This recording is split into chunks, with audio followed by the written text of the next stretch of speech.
Assalamualaikum warahmatullahi wabarakatuh. Alhamdulillah, pada kesempatan kali ini kita dapat berjumpa kembali dalam mata kuliah media pembelajaran bahasa. Untuk pertemuan kedua, kita akan membahas tentang ruang lingkup media pembelajaran. Kita akan membahas tentang pengertian dari media pembelajaran, landasan apa saja yang digunakan dalam media pembelajaran. Nanti kita akan bahas dua poin tersebut. Nah, untuk yang pertama adalah pengertian. Media berasal dari bahasa Latin dengan kata lain medius, yang berarti tengah, perantara, atau pengantar. Dalam bahasa Arab, media disebut dengan wasail, perantara, pengantar pesan dari pengirim kepada penerima pesan. Nah, sedangkan menurut Basyaruddin di bukunya tahun 2002, media adalah segala bentuk yang dipergunakan untuk proses penyaluran informasi. Jadi media di sini lebih umum, jadi segala sesuatu yang digunakan untuk menyampaikan sebuah informasi. Bisa disebut media cetak maupun media elektronik. Kalau media cetak adalah penyaluran informasi melalui dicetak, yaitu koran, majalah, dan sebagainya.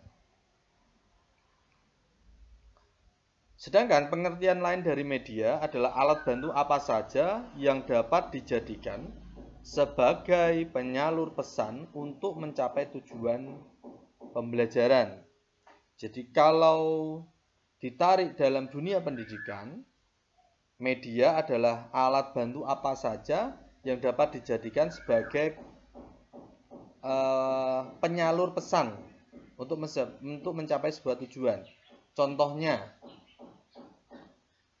spidol bisa dikatakan media karena apa? Karena dia alat bantu untuk mencapai sebuah tujuan suatu pembelajaran, digunakan untuk mencapai sebuah tujuan pembelajaran. Nah, dari definisi di atas dapat disimpulkan bahwa media merupakan suatu yang bersifat meyakinkan pesan dan dapat merangsang pikiran, perasaan, dan kemauan siswa sehingga dapat mendorong terjadinya belajar pada diri siswa. Jadi dapat disimpulkan bahwa media itu sesuatu yang meyakinkan bahwa pesan ini akan tersampaikan kepada penerima pesan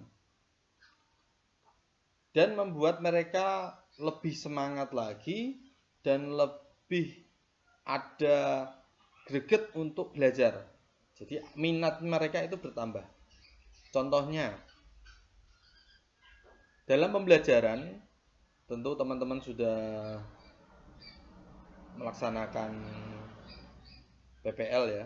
Idealnya mata kuliah ini ditujukan itu sebelum teman-teman terjun ke PPL. Jadi untuk bekal kalian ketika dalam PPL atau berperan sebagai seorang guru.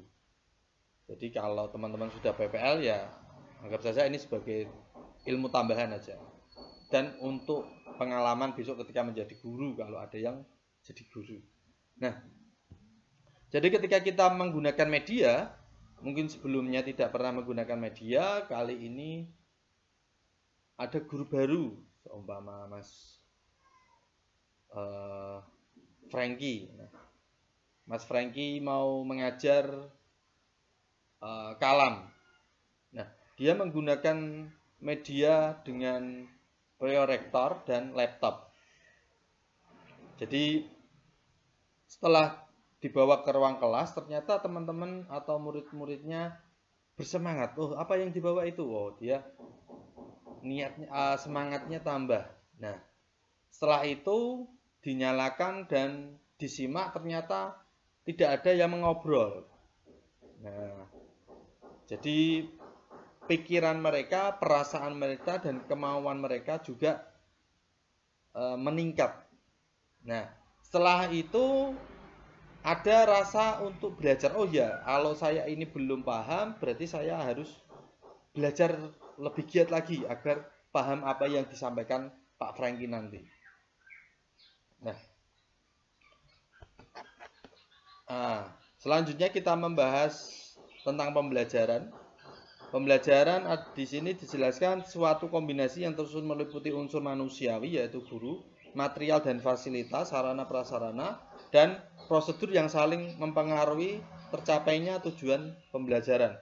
Atau dalam lebih simpelnya, pembelajaran bisa dikatakan pembelajaran yaitu ketika ada interaksi antara guru dan murid dengan materi tertentu untuk mencapai tujuan yang sudah ditentukan.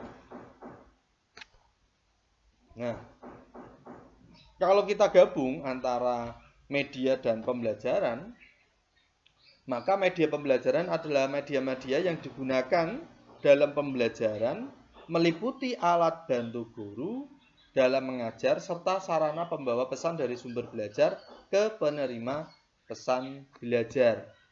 Jadi media tidak hanya berupa komputer, laptop, terus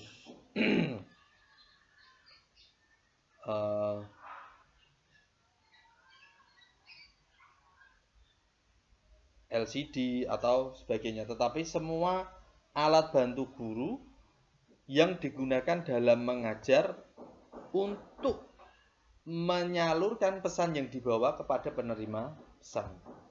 Itu yang lebih umum lagi.